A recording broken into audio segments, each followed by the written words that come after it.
రైతులకు ఎలాంటి హామీ లేకుండా రుణమాఫీని వెంటనే రైతులకు ఎలాంటి రుణమాఫీని వెంటనే అన్న దయచేసి కూర్చోాలి మీరు కూర్చోాలి వెంకన్న రైతు లేనిదే రాజ్యం లేదు 60-60-120 రేవంత్ రెడ్డి 420 సంవత్సరం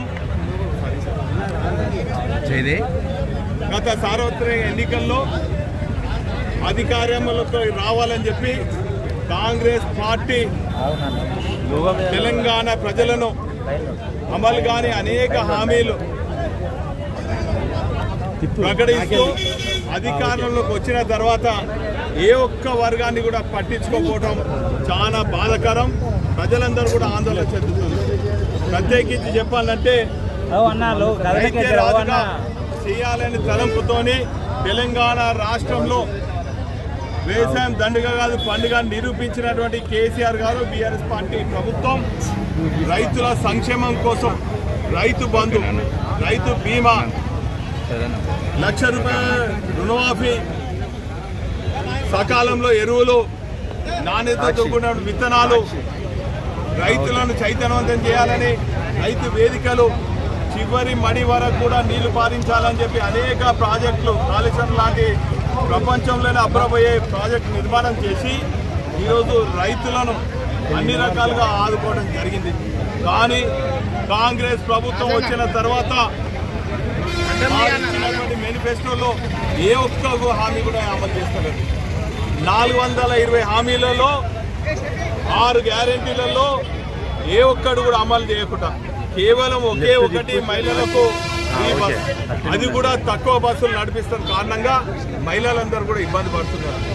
ఈరోజు రైతులకు భరోసా ఇవ్వాలి, కాంగ్రెస్ పార్టీ ఇచ్చినటువంటి హామీలను నెరవేర్చాలనే ఉద్దేశంతో తెలంగాణ రాష్ట్ర వ్యాప్తంగా బీఆర్ఎస్ పార్టీ వ్యవస్థాపక అధ్యక్షులు కేసీఆర్ గారు, వర్కింగ్ ప్రెసిడెంట్ కేటీ రామారావు గారి పిలుపు మేరకు రాష్ట్ర వ్యాప్తంగా రైతాంగం రుణాలు మాఫీ కానీ లక్షలాది మంది రైతులందరూ కూడా మరి నిరసన కార్యక్రమంలో పాల్పంచుకోవడం జరుగుతుంది.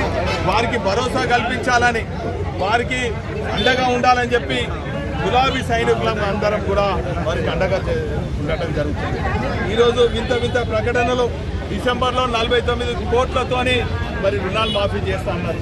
ఆ తదుపరి నెలకే జనవరిలో 40,000 కోట్లతోనే అన్నారు.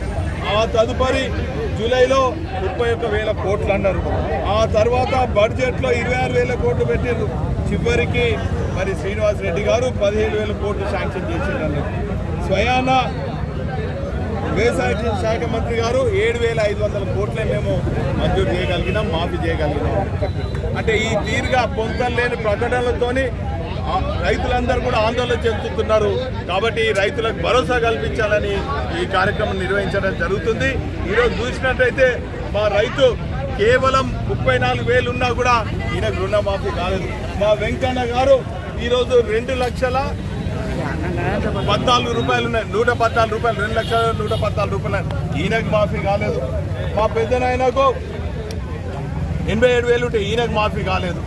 మరి పేడేపల్లి సొసైటీలో ఒక్కటే, అంటే ఇది కేవలము హన్మకొండ వరంగల్ నియోజక పరిధిలో ఉన్నటువంటి కొన్ని ఉదాహరణలు నేను చెప్తున్నా. ఈ తీరుగా లక్షలాది మంది ఇంకా మాఫీ కాలేదు.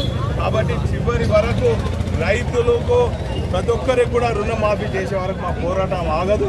ఇదే కాదు, వారు ఇచ్చినటువంటి అన్ని హామీలు కూడా వేటాడి అమలయ్యే వరకు కూడా మేము చేస్తాము. ఖచ్చితంగా మా సత్తా ఏందో చాటం అన్నటువంటి విషయాన్ని కూడా ఈ సందర్భంగా తెలియజేసుకుంటూ, ఈ తీరుగా రైతులను, బీసీలను, మహిళలను, ఒంటరి మహిళలను, విద్యార్థులను, అన్ని వర్గాల ప్రజలను మభ్యపెట్టి మోసం చేసి దగా చేసినటువంటి ఈ కాంగ్రెస్ ప్రభుత్వము మరి ప్రజలు క్షమించారు కాక క్షమించారు.